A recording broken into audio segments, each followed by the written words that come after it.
João capítulo 20, nós vamos ler a partir do verso de número 19.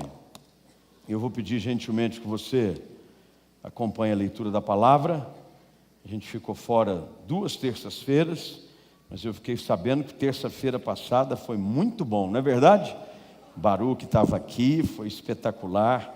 Eu ouvi notícias muito especiais do que aconteceu, do que Deus fez aqui terça passada, mas é muito bom estar de volta. João capítulo 20, verso 19 em diante, diz assim: ao cair da tarde, daquele dia, o primeiro dia da semana, trancadas as portas da casa onde estavam os discípulos com medo dos judeus, veio Jesus, pôs-se no meio e disse-lhes: paz seja convosco. E dizendo isso, lhes mostrou as mãos e o lado. Alegraram-se, portanto, os discípulos ao verem o Senhor. Disse-lhes, pois, Jesus outra vez: paz seja convosco. Assim como o Pai me enviou, eu também vos envio. E havendo dito isto, soprou sobre eles e disse-lhes: recebei o Espírito Santo. Se de algum perdoardes os pecados, são-lhes perdoados. Se lhos retiverdes, são retidos. Até aqui lemos. Vamos orar mais uma vez. Feche seus olhos, curve sua cabeça, por favor. Pai eterno, te damos graças pela oportunidade de estarmos mais uma vez na tua casa, por essa noite, por sabermos que muito o Senhor já fez aqui. Pela fé nós declaramos de que mesmo ainda não vendo com os nossos próprios olhos, nós acreditamos que o Senhor já agiu de forma poderosa e sobrenatural sobre cada uma das causas que foram apresentadas diante do Senhor nessa noite. Pedimos agora que o teu Espírito siga falando conosco através da tua palavra e que possamos por ela sermos instruídos para que saiamos daqui ainda mais impactados pelo poder da tua palavra. Em nome de Jesus. Amém. Assente-se, por favor.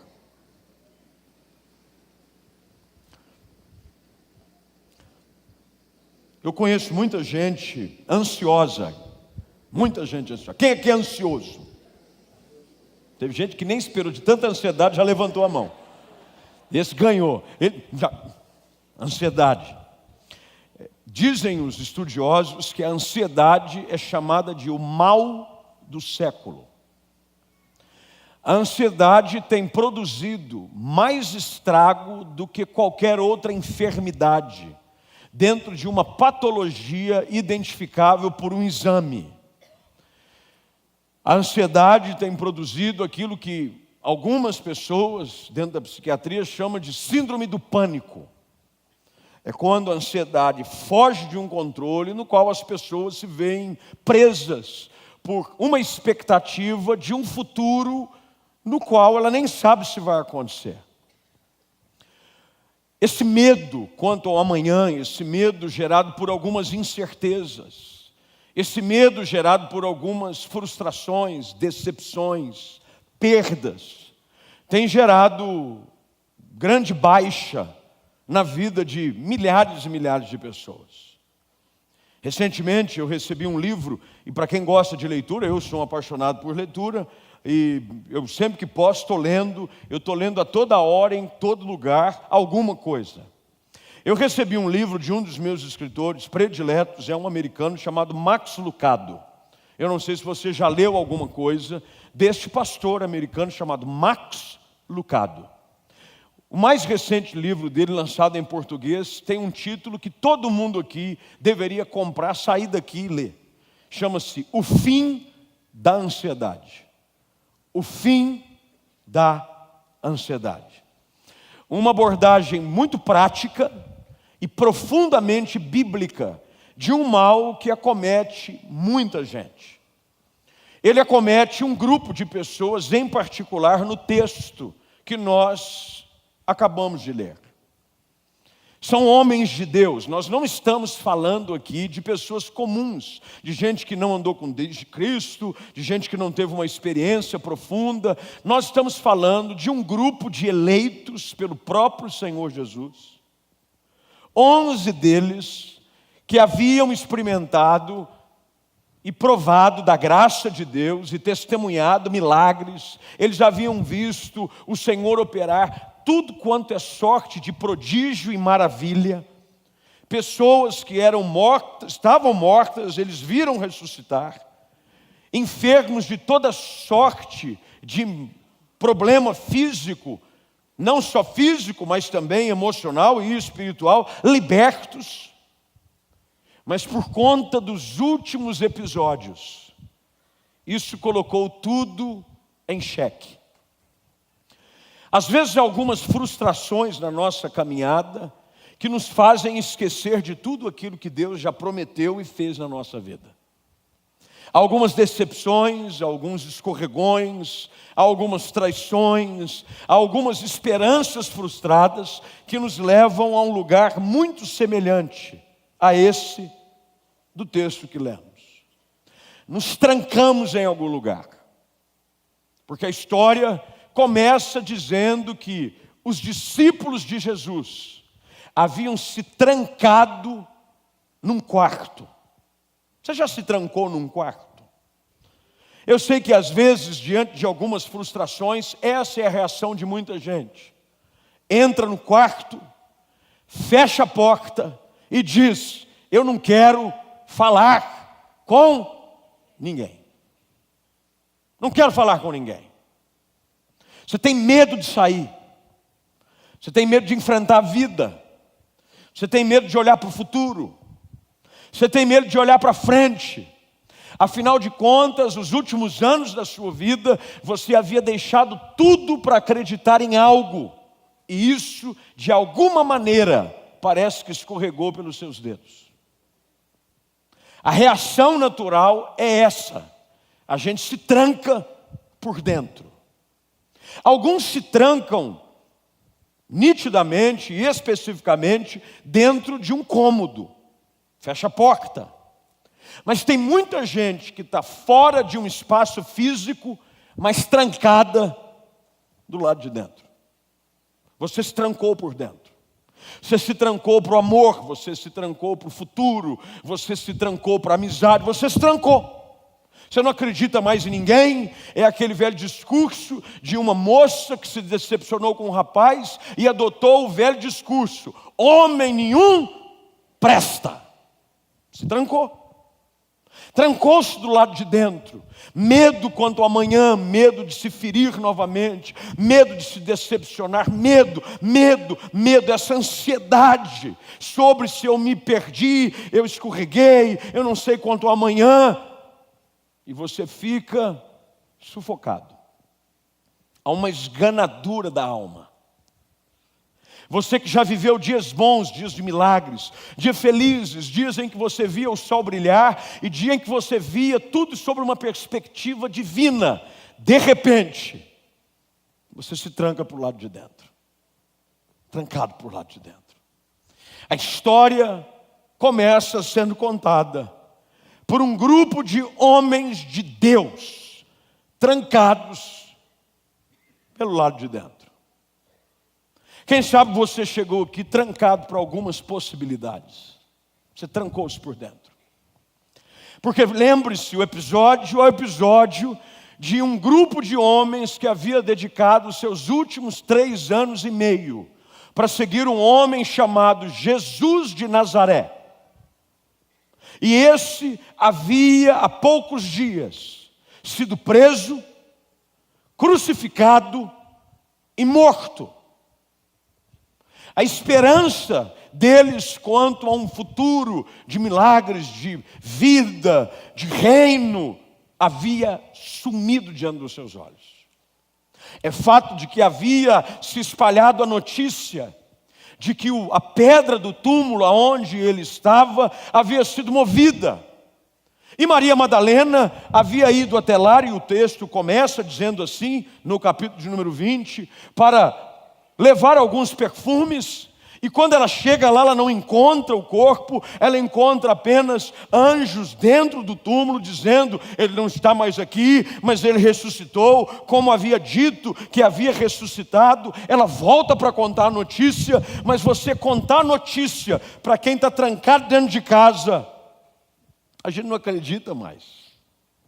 Porque o fato é de que às vezes algumas frustrações são tão grandes na nossa vida, que nós deixamos até de acreditar de que o milagre é de verdade.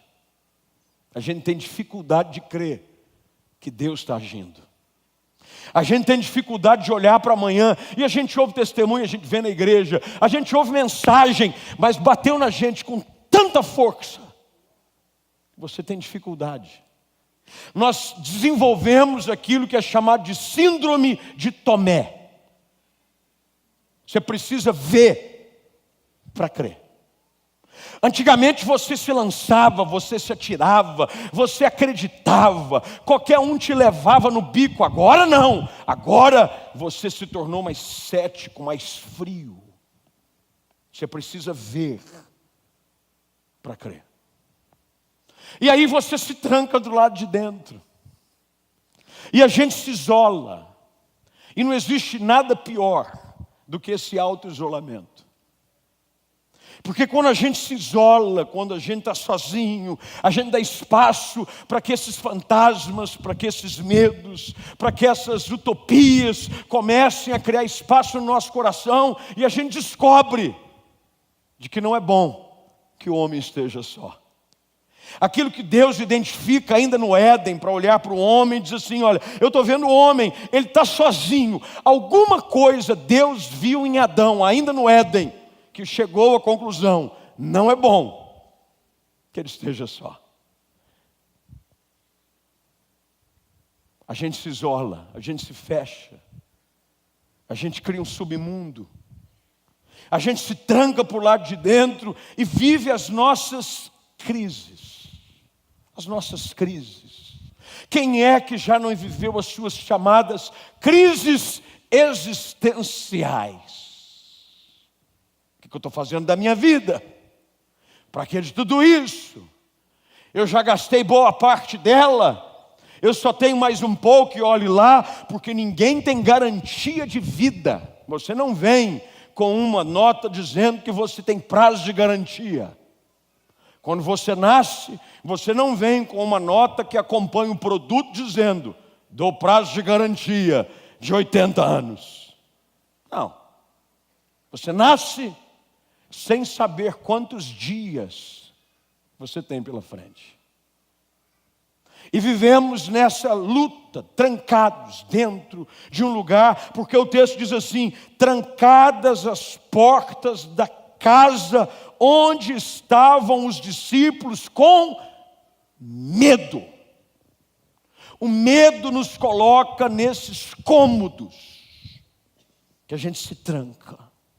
Tem gente que desenvolveu medo de ser feliz, medo de acreditar em alguém, medo de voltar a ousar olhar para o futuro com esperança, medo.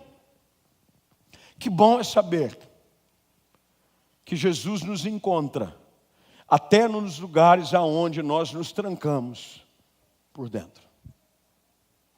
Jesus tem o poder de manifestar a sua presença até naqueles lugares aonde a gente tenta se isolar de tudo e de todos. Essa foi a conclusão que Davi chega ao escrever o Salmo de número 139. Ele chega ao ponto de dizer: se eu tomar as asas da alvorada, se eu tentar fazer a minha casa num deserto, se eu tentar fugir de qualquer lugar, ainda ali o Senhor me acha. Que bom é saber de que Deus nos acha em qualquer lugar. Deus nos acha quando nem a gente se acha mais. Há momentos na vida que a gente se perde, a gente não se encontra. A gente perde o sentido da vida, a gente começa a questionar algumas coisas, mas Deus tem o poder, na pessoa de seu Filho Jesus Cristo, de entrar nos lugares e nos encontrar. O texto diz que com as portas fechadas, Jesus pôs-se no meio Eu gosto de um Jesus que intervém, que não me deixa entregue a mim mesmo, que não me deixa à mercê das minhas frustrações, das minhas decepções, dos meus fracassos, dos meus medos. Ele se manifesta e se põe no meio. Ele não fica de lado. Eu não acredito num Jesus que fica de lado. A vida é sua, eu não interfiro. Não. Ele vem e se põe no meio. No meio da luta, no meio da frustração, no meio do medo, em meio àquilo que mais te incomoda, Jesus se manifesta. Não há porta que você feche que Jesus não consiga entrar. Tem gente que diz assim: eu me fechei para tudo, eu me fechei para a religião, eu me fechei para Cristo. Bobo. Você não consegue. Ele consegue ir aonde ninguém mais consegue chegar. Ele se põe no meio deles, no meio do medo, no meio da luta. Jesus vem. Ele te encontra hoje. E Ele quer entrar exatamente aí, nesse quarto escuro chamado alma. Ele vem, se põe no meio. E a primeira coisa que Ele faz é falar sobre aquilo que Ele é. Ele diz: paz seja convosco. Quem tem medo, o que mais precisa é de paz. E nada melhor do que alguém que é o príncipe da paz, para gerar paz em meio ao nosso caos. Ele vem e diz: paz seja convosco. Ele diz: eu estou vendo esse coração ansioso, eu estou vendo esse coração aflito, eu estou vendo essa sua alma cheia de medo e de tremores. Ele diz: paz seja convosco. Não é paz do lado de fora, é paz do lado de dentro. É Ele dizendo: eu estou vendo, o problema não é a agitação dos soldados romanos do lado de fora. Não é aquilo que está se falando pelas ruas da cidade. Porque, meu querido, preste atenção. Se você for dar bola para tudo aquilo que acontece do lado de fora, você nunca vai viver a sua vida. Jesus sabia de que o maior turbilhão não era o do lado de fora, era o do lado de dentro. E Ele diz: paz seja convosco. Dentro de você há um Jesus que tem o poder de gerar paz. Paz. Paz para essa semana, que talvez para você seja uma semana crucial. Uma semana de definições. Um ano em que você não entendeu muita coisa até aqui. Já se foram quase 5 meses. E você está se perguntando, e você está questionando, e a ansiedade vem te sufocando. E você olha para frente e diz: o que vai ser do futuro? Você olha para a economia e não vê esperança. Você olha para esse governo, o qual muita gente acreditava, e você diz: pelo jeito, não vai mudar muita coisa.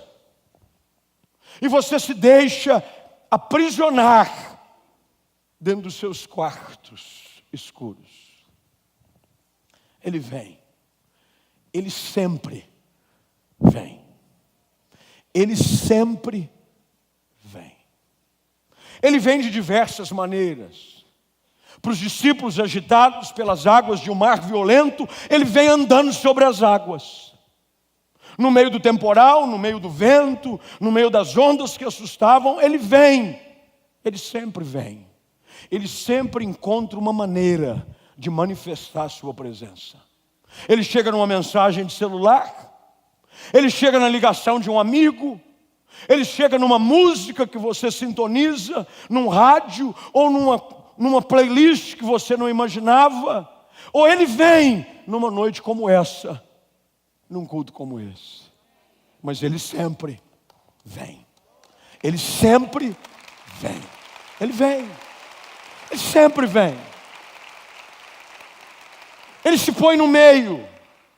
O segredo para encontrar paz é Jesus ser o centro.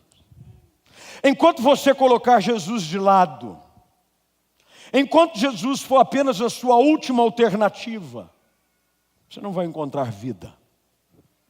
Ele precisa vir e gerar aquilo que só Ele tem o poder de gerar. Quando tudo parece sem esperança, Ele surge. Porque Jesus sempre vai surgir nos momentos mais difíceis da nossa vida.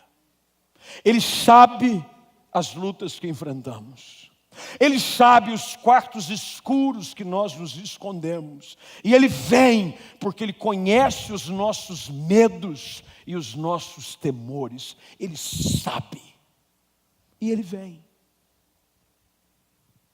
Quando Ele vem, Ele se coloca no meio, verso de número 20. E o texto diz que Ele lhes mostra as mãos e o lado. Duas coisas Jesus faz ao mostrar as mãos e o lado. Primeiro, Ele mostra a eles quem Ele era. Sou eu, não temas. Sou eu de verdade. Em meio às nossas lutas, Jesus manifesta a sua presença. Sou eu.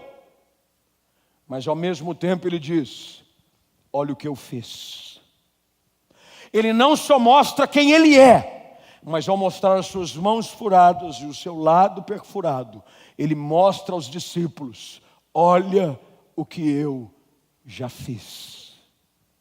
Quando eu olho para as mãos perfuradas de Jesus, quando eu olho pelo seu lado traspassado, eu preciso me lembrar dessa revelação, a ponto de que aquilo que dominava o coração dos discípulos, de repente é transformado. Jesus tem esse poder de fazer uma mudança radical naquilo que ocupa o nosso coração.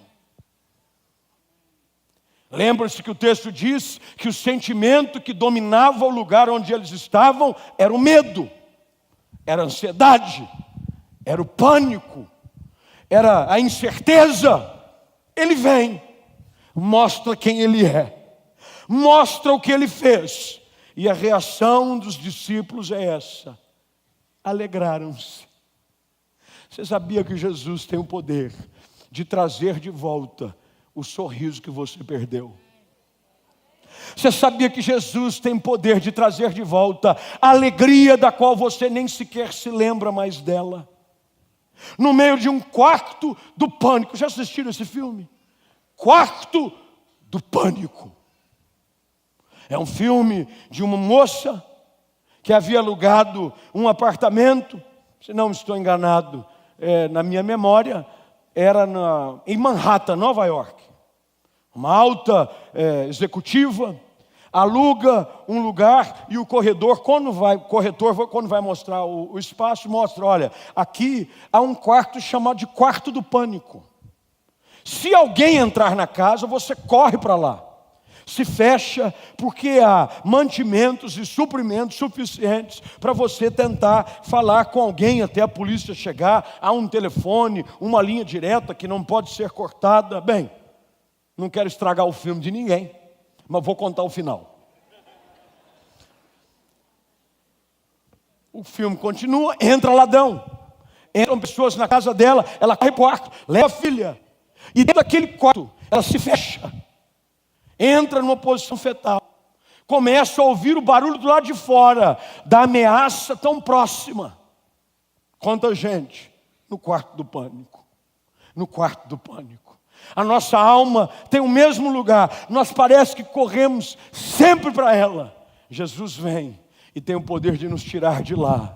E aquele medo que nos empurrou lá para dentro, aquelas frustrações que nos enfiaram para lá, o pecado, a desobediência, uma série de fatores que nos levam para esse canto da nossa existência. Jesus vem e muda o ambiente. Jesus é especialista em mudar ambientes. Aquele que chorava, Ele tem o poder de enxugar as lágrimas. Aquele que só tinha um semblante de dor e tristeza, Ele vem e restaura a alegria. Quando ele chega, ele diz: alegraram-se ao verem o Senhor. Ele não havia feito nada ainda, mas eles haviam visto o Senhor. Quando eu contemplo quem Jesus é, meu coração já muda, porque eu sei o que Ele é e eu sei o que Ele pode fazer. Eles veem o Senhor e se alegram. E Jesus agora vem e arruma a casa, porque Jesus vem não só para dar paz, Jesus vem não só para produzir alegria, mas Jesus vem para pôr ordem na bagunça. Eles estavam sem rumo, eles estavam sem norte, eles estavam sem direção.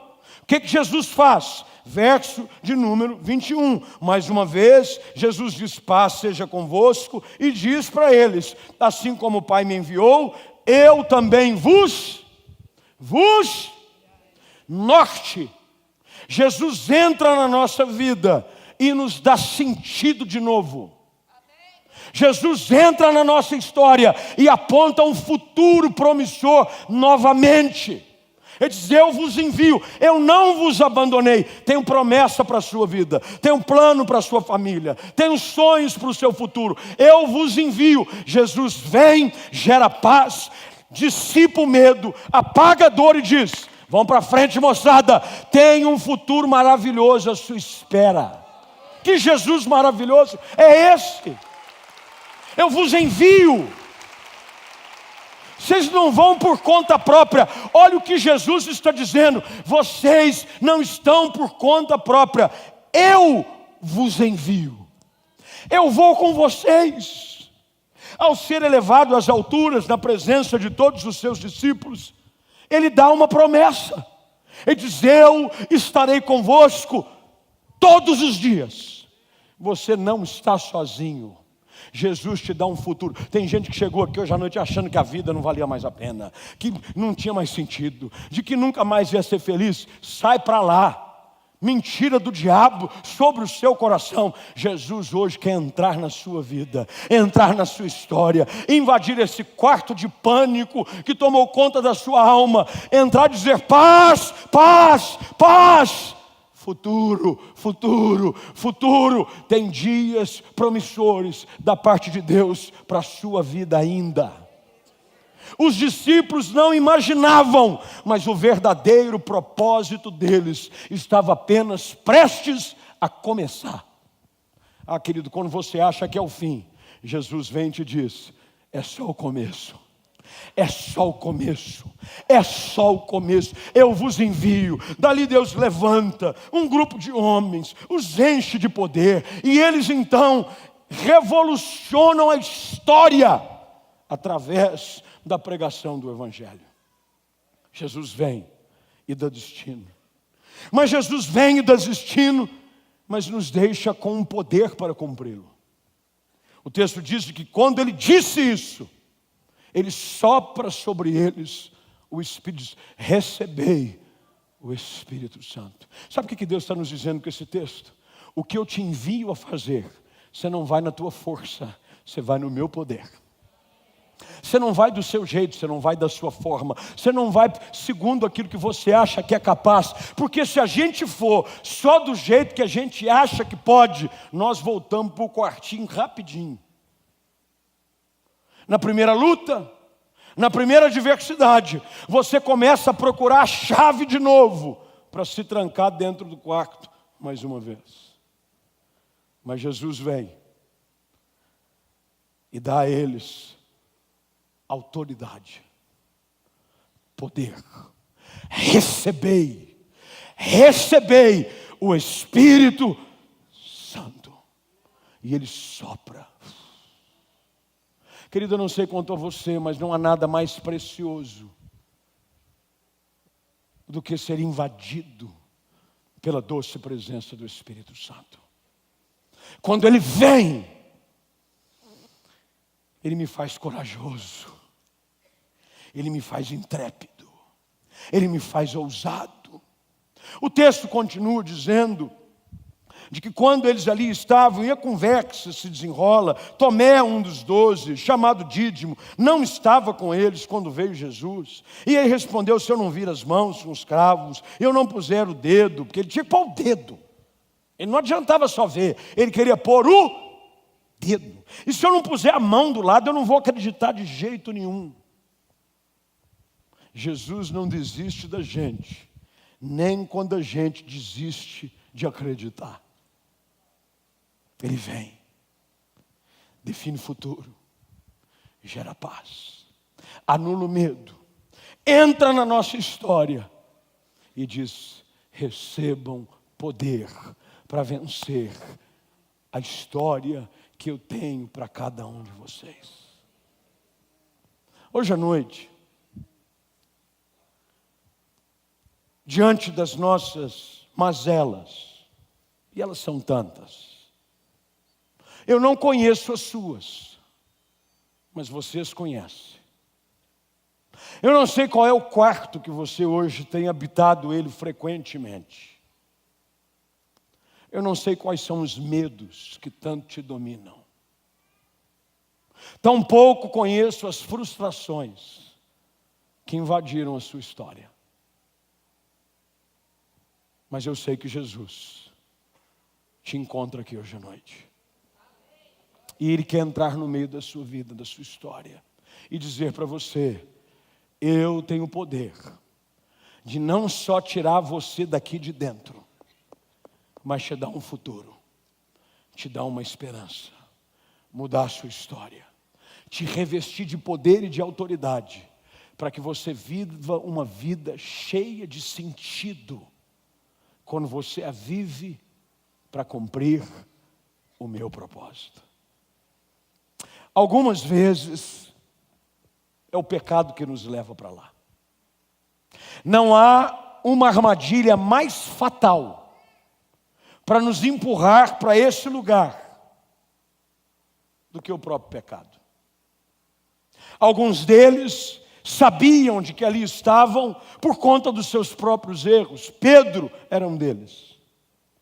Ele havia negado a Jesus 3 vezes. A consciência o acusava. Ele se autocondenava.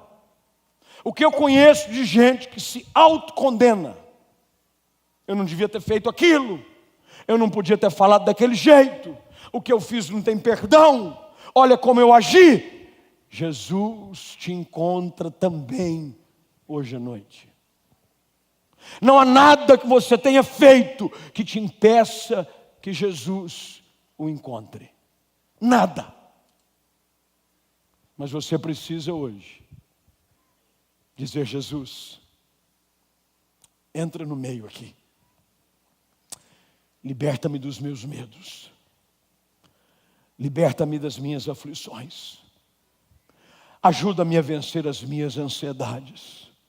Afinal de contas, Pedro, na sua primeira carta, deixa muito claro de que nós podemos lançar sobre Ele toda a nossa ansiedade, porque Ele tem cuidado de vós.